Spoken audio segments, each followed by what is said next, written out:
So here in window number 9, in the lower part, you see Mr. van Hensbeek, the great-great-grandfather of Catharina Bolnes, the wife of John Vermeer.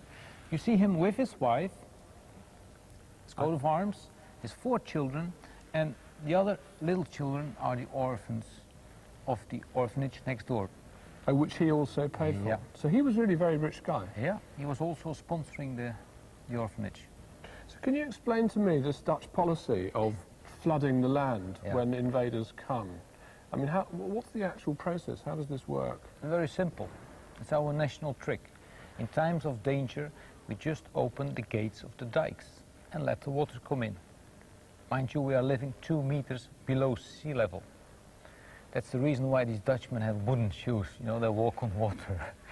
But we did it when the Spanish were here, we did it when the French came, and we tried it again when the Germans came, but then it didn't work, because they came with airplanes, remember? In the Second World War. Yeah. We do have a window number 25, it's called the Relief of Leiden. This is during the Spanish occupation, and half of the window is full of water with the inundation. And there you can see it in very detailed scenes how we did the trick. If you look in one particular panel in the window, you see some big wheels. That's how we opened these heavy doors of the gates in the dikes.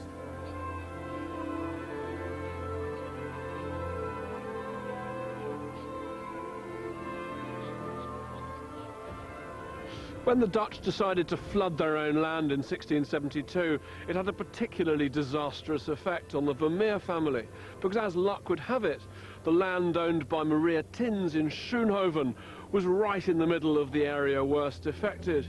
She lost almost all the rents and revenues from that property, and the Vermeer family fortune went from bad to worse.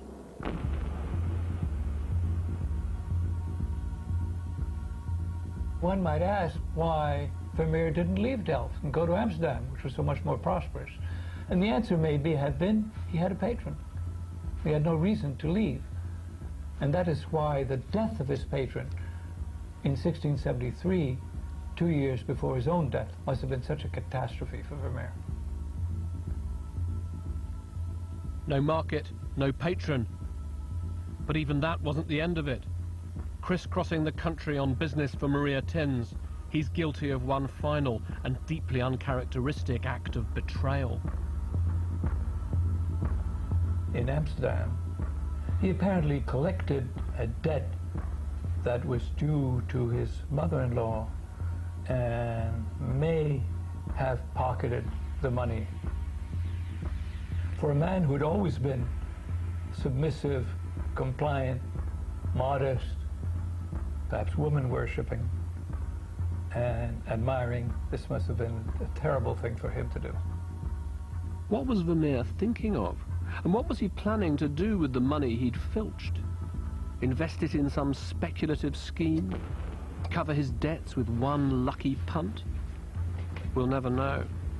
What we do know is that his plans went awry. He was discovered, and 5 months later he would be dead. I wonder if it was the guilt that finished him off. By a 1 in a million chance, we do actually have an eyewitness account of the death of Vermeer, told by his beloved Catharina to a Gouda notary, written down and still miraculously preserved after all these centuries. Is this the one? Yes, it's over here. Catharina Bolnes, widow of late Johannes Vermeer. In these pages of spidery handwriting, the last act of Vermeer's personal tragedy unfolds. Catharina says that owing to the very great burden of his children, having nothing of his own, he lapsed into decay and decadence, which he'd so taken to heart that, as if he'd fallen into a frenzy. And then what happened? And then in a day and a half, he died. That's that. Paul Vermeer.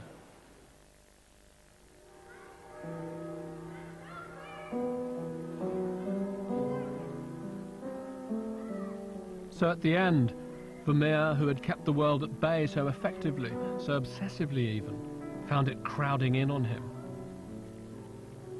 And I wonder if he hadn't painted himself into a corner. His marriage to Catharina, the household of Maria Tins, the patronage of Van Ryven, all gave him his freedom as an artist to keep the everyday world of children, noise, dirt and even violence at bay.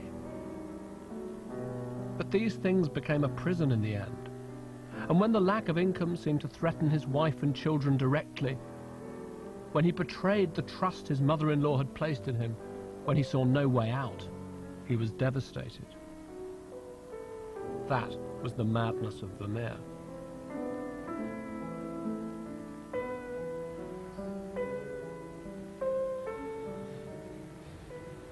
They brought Vermeer's body to the old church on the 15th of December, 1675, and they laid it to rest in the family grave the next day. The grave, like so many other things in his life, had been paid for by his mother-in-law, and the Vermeers had already buried 3 of their young children in there. The youngest of them was removed, the body put on top of the painter's coffin, before being replaced and covered with earth.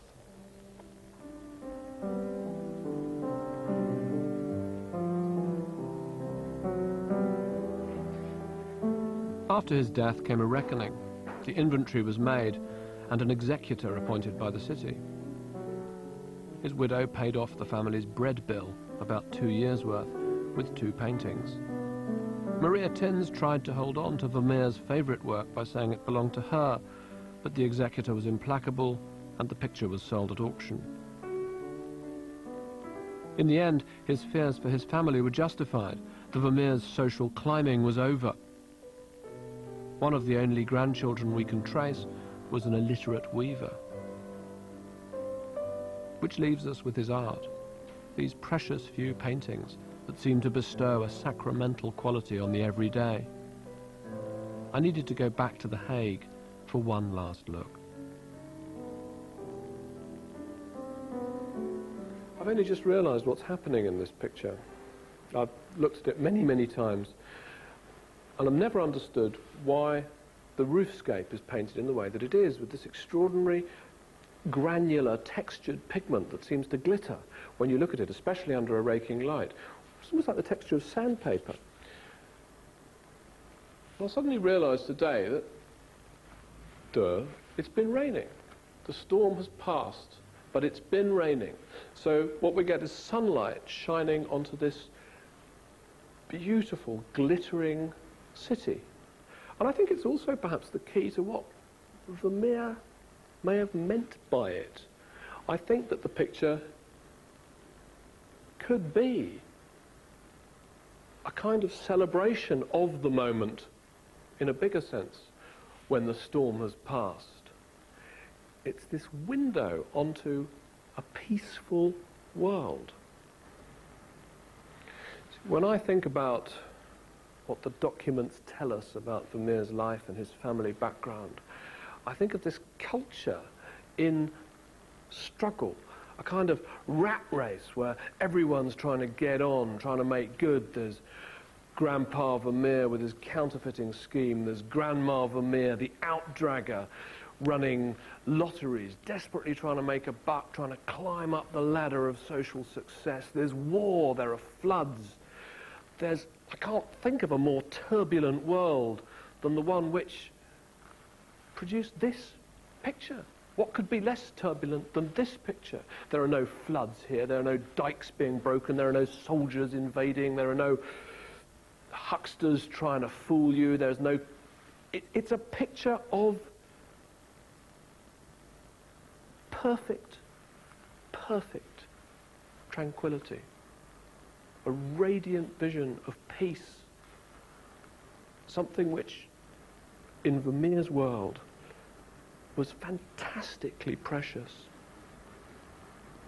To him personally, but to the culture as a whole.